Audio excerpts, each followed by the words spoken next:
On করে দিলাম pressure cooker, একদম ফ্লেম সিমে করে দিয়ে একটা সিটি দেব।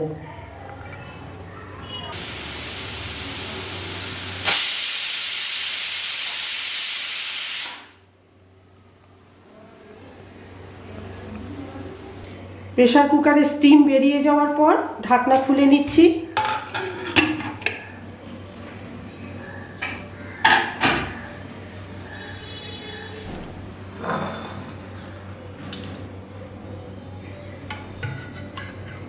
মাছগুলো এবার তুলে তুলে একটা পাত্রে আমি সাজিয়ে রাখছি।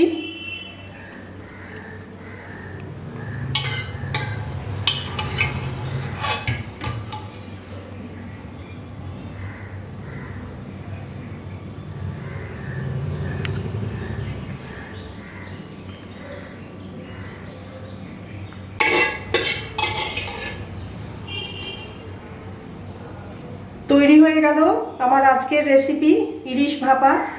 অবশ্যই প্রেসার কুকারে খুব কম সময়ে তৈরি হয়ে যায়।